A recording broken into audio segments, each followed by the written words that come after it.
Hola amigos, ¿se han preguntado alguna vez por qué hacen lo que hacen? O mejor aún, ¿serías capaz de dar tu vida por aquello en lo que tú crees? Muchos han pasado por esta prueba y han sido probadas sus convicciones. Veamos cuál es la definición de dos palabras que quiero compartir hoy contigo: convicción y tradición. Convicción es la seguridad que tiene una persona de la verdad o certeza de lo que piensa o siente. Es una creencia sólida, donde se asume una postura sin importar las consecuencias. Tradición, en cambio, es una transmisión, una comunicación de noticias, de literatura popular, de doctrinas, de ritos, de costumbres que se mantienen de generación en generación. Son esquemas que se enseñan y se aprenden, por los cuales se rigen ciertos parámetros de la vida. Entonces, lo que haces, ¿lo haces por convicción o por tradición? Quiero compartir una historia en la palabra de Dios que nos lleva a ver estas dos perspectivas. ¿Tú sigues a Jesús por convicción o por tradición? En Hechos capítulo 3 y capítulo 4 hay una historia acerca de cómo Pedro y Juan llegan a un lugar, a un templo, y sanan a un mendigo, a una persona que había estado lisiada. Dice la palabra de Dios: en cierta ocasión, Pedro y Juan fueron al templo a orar. Eran como las 3 de la tarde. Allí vieron a un lisiado de nacimiento, a quien todos los días traían y colocaban junto a la puerta del templo llamada La Hermosa para que pidiera limosna. Cuando el lisiado vio a Pedro y a Juan que iban a entrar al templo, les pidió dinero. Los apóstoles lo miraron fijamente. «Míranos», le dijo Pedro. El lisiado los miró con ansiedad, esperando recibir una limosna. ¿Quiénes eran Pedro y Juan? Pedro y Juan venían de una experiencia única en sus vidas. Habían estado con Jesús, habían visto su vida, sus milagros, su poder, una forma de vivir diferente, una forma de pensar diferente. Habían estado con Jesús, quien tenía claras sus convicciones. Esas convicciones que lo llevaron allí a la cruz a cumplir el propósito de Dios, a demostrar que Dios quería salvarnos de la muerte y del pecado. Habían estado con Jesús y habían cambiado sus vidas, sus tradiciones, sus esquemas, sus rutinas. Eran cambios tan trascendentales porque la misión que Dios había puesto para ellos era muy importante y era extender el evangelio, era llevar a cabo ese propósito divino de llevar el evangelio a cada persona. Nadie les había contado, lo habían vivido y lo habían experimentado de primera mano, porque allí es donde nacen las verdaderas convicciones, en la vivencia. Vieron también luego una gran victoria allí cuando Jesús resucitó de la tumba, resucitó de los muertos, pero tuvieron que experimentar también la pérdida de su amigo, de su modelo, de aquel al cual seguían, de Jesús, de su esperanza. Sin embargo, al poco tiempo fueron empoderados por el Espíritu Santo, quien les dio ese poder, esa misión, esa valentía para ir a cumplir con lo que tenían que hacer. Y es que las convicciones se forman a lo largo de nuestras vidas, a lo largo de las experiencias buenas, experiencias traumáticas, aquellos momentos que marcan nuestra vida.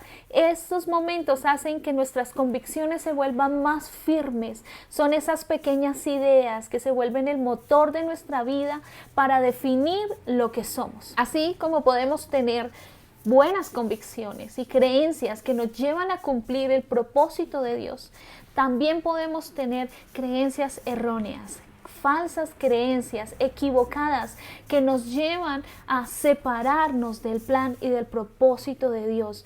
Quizás estas creencias se han dado por parámetros religiosos donde perdemos el sentido, el propósito y comenzamos a vivir una vida de tradición, no de convicción. Hacemos las cosas porque mis padres lo hacían. Voy a la iglesia porque es una costumbre. Soy cristiano porque aquí todos somos cristianos, porque es la religión oficial del país, porque sencillamente todos lo hacemos y así lo hemos hecho por muchos años.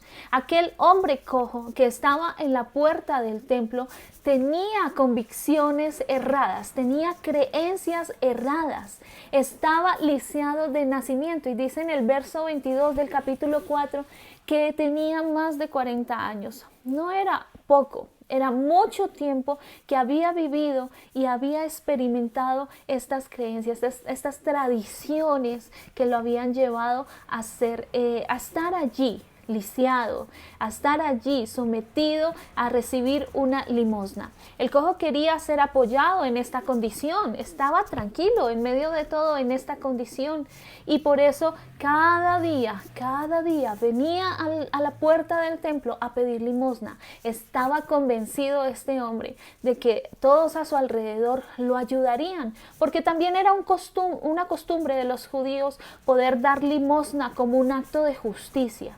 Y es que muchas veces podemos darnos cuenta, podemos caer en cuenta que llevamos muchos años viviendo como aquel hombre, dentro de esquemas religiosos, dentro de tradiciones religiosas, dentro de tradiciones que no nos permiten experimentar lo que Dios quiere que nosotros experimentemos. Nos mantienen estas tradiciones presos en la amargura, presos en la enfermedad, presos en la ruina, en el dolor. Algunos hemos experimentado tradiciones tan fuertes que nos fueron enseñadas aún dentro del mismo cristianismo, dentro de la iglesia, dentro del evangelio, que nos impiden que tengamos una relación significativa con Dios. Y en vez de ver el evangelio como una convicción, como algo por lo cual yo puedo vivir, por lo cual yo puedo experimentar y ser capaz de ser transformado, lo vemos como una tradición, aquello que debemos hacer día a día, aquello que debemos repetir de generación en generación, aquello que debemos repetir de generación en generación. Hay tanto que desaprender y no es fácil. ¿Cuáles son esas falsas creencias que tenemos que sacar de nuestra vida? Quizás tú estás creyendo que Dios no te escucha. Quizás estás convencido que los dones son solo para algunas personas. Quizás crees que ser cristiano es igual a ser pobre, andar sin dinero, o que no puedes opinar dentro de un sistema religioso. Quizás tú crees que el pastor o el líder son personas que nunca se equivocan y cuando lo hacen te frustras y te dañas. Y si quizás voy a la iglesia es suficiente para salvarme, puedes decirlo tú en este momento. Creo que este cojo asumió su tradición, su comodidad y su confianza de estar allí y de recibir la limosna como una costumbre para toda su vida, estando a la puerta, a las afueras de la iglesia. Y es que la tradición nos impide ir más adentro, ir a donde Dios quiere llevarnos. Es que las costumbres que a veces nosotros tenemos y esas tradiciones malsanas no nos permiten llegar a experimentar cosas nuevas, cambios a los cuales Dios nos quiere llevar, a los cuales Dios te quiere llevar hoy. Hoy es diferente, hoy tú tienes que tener una mentalidad abierta y tener cambios en tu vida para que puedas experimentar avivamientos constantes que el Espíritu Santo te quiere llevar. Dice el verso 6, no tengo dinero que darte, continuó Pedro, pero te daré lo que tengo. En el nombre de Jesús de Nazaret, levántate y camina. Entonces Pedro lo tomó de la mano y lo levantó, y al instante los pies y los tobillos se le fortalecieron a tal grado que se levantó de un salto y comenzó a andar. Más tarde entró en el templo con ellos saltando y alabando a Dios. ¿Qué era aquello que tenía Pedro? Sencillo, una convicción. Estaba convencido de que en el nombre de Jesús este cojo sería sano.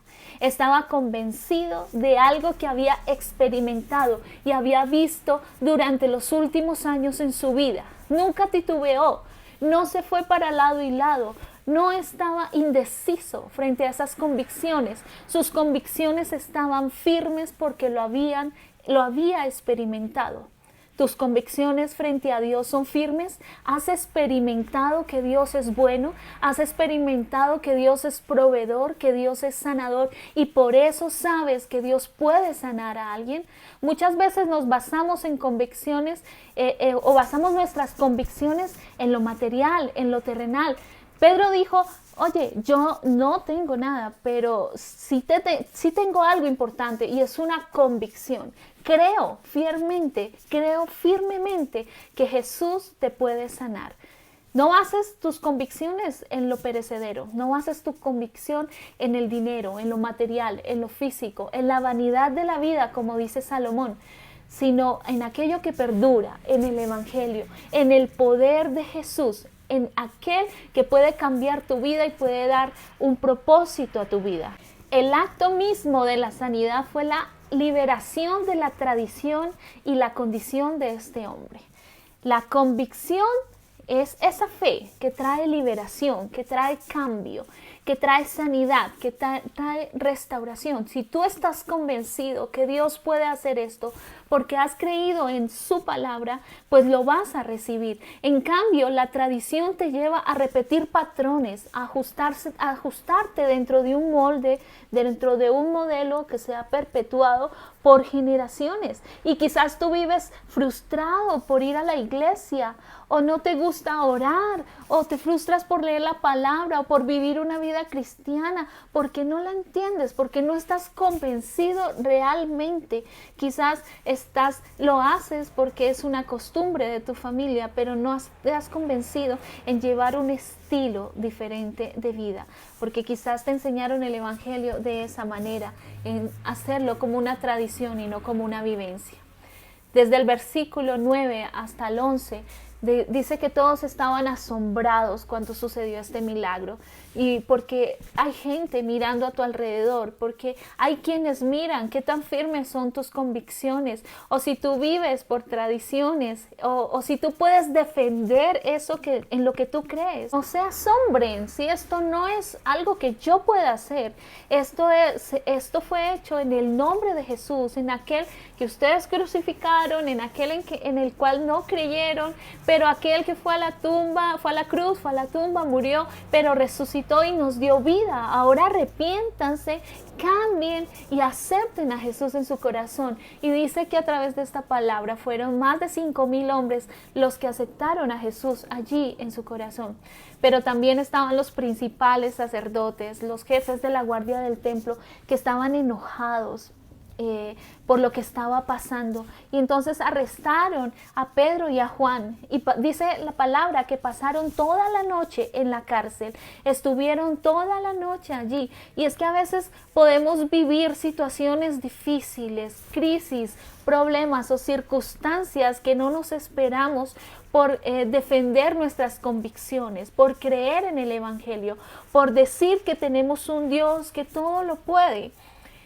Pero al día siguiente dice que les preguntaron por qué habían hecho esto, y ellos contestaron que había sido en el nombre de Jesús. Demostraron su convicción. Cuando vivimos en esas convicciones que Dios nos da, siempre va a haber algo que venga en contra de nosotros y nos desanime. Pero en ti está el no desanimarte, el seguir firme, en confiar en la palabra, en lo que dice Dios. Dice que luego dejaron libre a Pedro y a Juan y los amenazaron y les dijeron que no podían seguir hablando de lo sucedido. Sin embargo, ellos dijeron, no, nosotros no vamos a parar aquí. Nosotros tenemos que decir lo que pasó, porque esa es nuestra convicción. En Jesús hemos creído, en su palabra nos vamos a basar. ¿Por qué claudicamos en nuestras convicciones? ¿Por qué nuestras convicciones a veces se debilitan? Por temor a las críticas, por el qué dirán, por temor al fracaso, por el rechazo, la soledad, quizás el rechazo de tus amigos, del lugar donde trabajas, de tu universidad, el temor a las pérdidas, porque quizás hay cosas que amamos, quizás son cosas con las cuales nos hemos aferrado a toda nuestra vida. Me imagino que aquel cojo tenía su bastón que le apoyaba, que le ayudaba, y quizás tenemos que renunciar a muchas cosas en las cuales nos apoyamos para poder definir correctamente nuestras convicciones. Recordemos que aquel que tiene sus convicciones claras en Dios tiene un propósito claro en su vida. No anda de aquí para allá, no tambalea, sino que sabe para dónde va porque es claro el propósito que Dios le ha dado. También cree en Dios y en su palabra. Pedro nunca basó su convicción en sí mismo. Él nunca dijo que esta sanidad se había hecho porque él era bueno, porque él se había atrevido a predicar o en su propia prudencia, sino que fue un hombre que basó sus convicciones en Jesús, en el nombre de Jesús, en el poder que había experimentado a través de la vivencia con Jesús y a través del Espíritu Santo que estaba en su corazón. Aquella persona que tiene sus convicciones claras tiene valentía para defender sus principios ante otros. Tiene visión y perspectiva correcta de lo que sucede y de lo que está por venir. Y además tiene una fuerza inusual que le da el Espíritu Santo para avanzar en ese camino. No sé cuáles tradiciones hay en tu corazón. No sé con cuáles cosas tú has venido quizás por mucho tiempo, por muchos años en el Evangelio, asistiendo a la iglesia, quizás leyendo la Biblia, porque así lo hacían, porque así me lo enseñaron, pero no experimentas el poder de la palabra, no experimentas el poder del Espíritu Santo dentro de ti, lo que Dios puede hacer en ti, el ir y orar por un enfermo y que sea sano porque tú has creído y has experimentado la sanidad de Jesucristo en tu vida. Yo te animo a que estés firme en tus convicciones, a que puedas llegar a experimentar el amor de Dios, la vivencia con el Espíritu Santo, para que puedas llegar a cumplir el propósito de Dios. Deja atrás las tradiciones, deja atrás los esquemas, los paradigmas. Pon tu mente a reaprender, a sacar esas cosas aprendidas que no sirven y volver a aprender aquello que Dios quiere para tu vida hoy. Señor, yo te doy muchas gracias por cada persona que escucha hoy este mensaje. Yo te pido que tú le animes, Señor, a mantener firmes sus convicciones y sus creencias en ti, Señor, en lo que tú le has llamado a hacer, en tu propósito divino. Si hay algo que tenemos que desaprender, ayúdanos a hacerlo. Limpia nuestra mente, renueva nuestra mente y que podamos, Señor, estar firmes, Señor, en tu palabra, en lo que tú dices y en lo que tú quieres hacer con nosotros. Muchísimas gracias te doy en el nombre de Jesús. Amén y amén.